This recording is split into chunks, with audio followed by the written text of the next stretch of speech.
Shalom. Bapak Ibu saudara-saudaraku yang dikasihi oleh Tuhan, kita semua boleh berkata Ebenezer, sampai di sini Tuhan sudah menolong kita. Hari lepas hari bertambah-tambah indahnya. Haleluya. Dia yang menolong kita, Dia yang menyertai kita, dan tangannya tidak pernah lepas dari hidup kita, sehingga kita boleh ada sampai hari ini karena anugerah dan cintanya. Yang percaya katakan amin. Nah saudara-saudara, di dalam renungan firman Tuhan tanggal 4 Mei 2020, sebelum saya mengajak saudara untuk melihat pesan Tuhan, mari kita berdoa. Bapa, di dalam nama Yesus, berbicara kepada kami. Kami rindu firman-Mu, kami rindu suara-Mu. Firman-Mu yang memberikan kami sukacita, damai sejahtera, kebahagiaan, bahkan kekuatan. Di tengah masa yang sukar, kami punya kekuatan. Firman-Mu kekuatan kami. Karena itu berbicara kepada kami di dalam nama Yesus. Haleluya. Amin. Baik Bapak Ibu saudara-saudara, mari kita lihat dengan cepat Mazmur pasal 105 ayat 24 yang menjadi teks kita. Demikian firman Tuhan, Tuhan membuat umatnya sangat subur dan menjadikannya lebih kuat daripada lawannya. Nah saudara-saudara, ayat ini adalah kutipan dari kisah keluarnya bangsa Israel dari tanah perbudakan di Mesir. Dan dari kisah ini saudara-saudara, saya menemukan ada 4 kebenaran yang amazing. Yang pertama saudara-saudara, Tuhan sanggup mengubah keadaan padang gurun menjadi padang rumput. Haleluya. Tuhan sanggup mengubah lembah air mata menjadi mata air. Haleluya. Tuhan terus menuntun umatnya melewati atau melalui padang belantara yang gersang. Saudara-saudara, kalau kita melihat justru di tengah padang gurun, kemurahan Tuhan, kuasa Tuhan, dan kemuliaan Tuhan semakin dirasakan oleh bangsa Israel. Saudara-saudara, saya tidak tahu, mungkin hari ini saudara sedang ada dalam situasi padang gurun, tapi dengarkan, ingatlah bahwa akan ada selalu penyertaan Tuhan dalam hidup kita. Dan selama Tuhan menyertai kita, padang gurun sekalipun dapat diubah menjadi padang rumput dalam hidup kita. Di tengah-tengah padang gurun yang gersang, kita bisa melihat kemuliaan Tuhan. Di tengah padang gurun yang gersang, kita bisa diberi makan oleh Tuhan. Di tengah padang gurun yang gersang, kita bisa diberi minum oleh Tuhan dengan cara-cara yang ajaib. Tuhan akan menyatakan kuasanya dalam hidup kita, sebab Dia Tuhan yang tidak pernah berubah. Dulu, sekarang, dan sampai selamanya Dia tidak pernah berubah. Dia sanggup mengubah padang gurun menjadi padang rumput yang hijau, yang membuat kita penuh dengan sukacita, di mana kita menikmati berkat-berkatnya yang luar biasa. Yang percaya katakan amin. Kebenaran kedua saudara-saudara, Tuhan sendiri hadir di dalam hidup kita. Nah saudara-saudara, perhatikan, yang indah dari kisah ini bukan hanya karena Tuhan memberikan kemenangan kepada bangsa Israel di dalam setiap pertempuran mereka. Yang indah dari kisah ini bukan cuma Tuhan memberi makan dan minum kepada bangsa Israel, tapi menurut saya, ketika saya membaca, saya mendapatkan sebuah rema, sebuah pesan Tuhan. Yang indah dari kisah ini adalah Tuhan sendiri ada di tengah-tengah mereka. Apa buktinya? Buktinya adalah Tuhan menyertai mereka dengan tiang awan dan tiang api. Tiang awan di siang hari dan tiang api di malam hari. Saudara-saudaraku yang dikasihi oleh Tuhan, saudara dan saya, kita harus tahu bahwa Tuhan selalu ada di setiap musim hidup kita.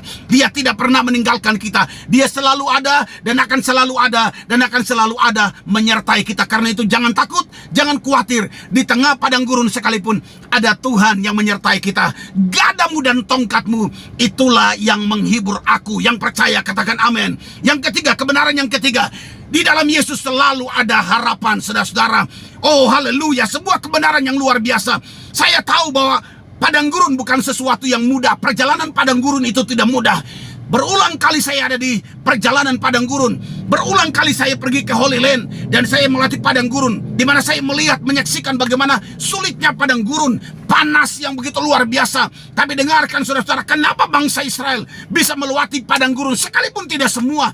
Tapi kenapa kemudian generasi yang terakhir mereka bisa memasuki tanah perjanjian? Kenapa itu bisa terjadi? Perjalanan yang tidak mudah. Mereka harus menghadapi lawan-lawan dan musuh-musuh yang berusaha menghalangi perjalanan mereka. Mereka harus menghadapi kesulitan dan kesukaran yang luar biasa.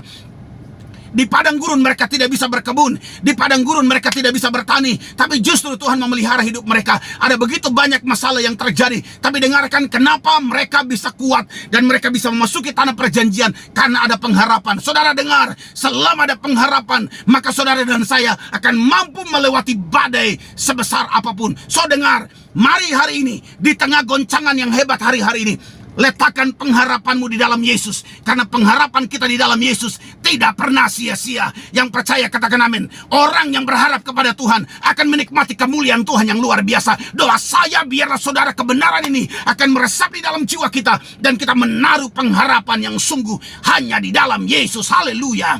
Yang percaya katakan amin. Yang keempat, yang terakhir, kita memiliki Allah yang setia. Haleluya. Nah, saudara-saudara, Tuhan kita bukan Tuhan yang hanya berjanji dan kemudian meninggalkan kita. Tuhan yang meminta, Tuhan yang menyuruh bangsa Israel dengan pimpinan Musa, dan kemudian mereka keluar dari tanah perbudakan dari Mesir menuju kepada tanah perjanjian. Bukan cuma sebatas itu. Bukan cuma Tuhan menyertai mereka di Mesir dan kemudian Tuhan meninggalkan mereka di padang gurun. No. Itu bukan Tuhan kita. Tuhan kita adalah Tuhan yang berjanji, dan Tuhan akan mengawal janjinya. Tuhan akan mengawal firman-Nya di dalam kehidupan kita. Dengarkan, Dia Allah yang setia. Dia Tuhan yang setia. Dia setia di dalam firman-Nya. Dia yang berfirman, Dia yang mengawal firman-Nya sampai firman-Nya itu tergenapi di dalam kehidupan kita. Saya berdoa keyakinan ini akan menolong kita untuk tetap tegar di masa-masa yang sukar, sekalipun kita ada di masa yang tidak mudah. Tapi kalau keyakinan ini ada dalam hidup kita, kita percaya bahwa Tuhan setia menyertai kita, maka kemudian kita punya kekuatan menjalani masa sukar. Dan kita akan tiba di tanah perjanjian, tanah yang penuh dengan air susu dan air madu, tanah di mana kita menikmati janji Tuhan yang luar biasa. Dan I believe, saya berdoa, saya percaya dan saya berdoa, setelah masa corona ini lewat, maka semua saudara yang menangkap kebenaran ini dan menaruh dalam hatimu, dan engkau mulai menaikkan imanmu kepada Tuhan, saya berdoa setelah masa corona ini lewat, semua saudara diberkati.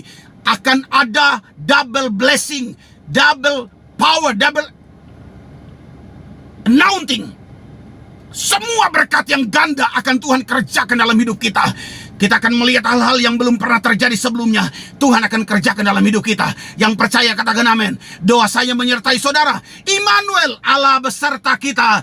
Tuhan Yesus memberkati kita sekalian. Amin. Mari kita berdoa. Bapa, di dalam nama Yesus, firman Tuhan yang singkat ini, biarlah sungguh-sungguh memberikan kami kekuatan. Tuhan kami adalah Tuhan yang tidak pernah berubah.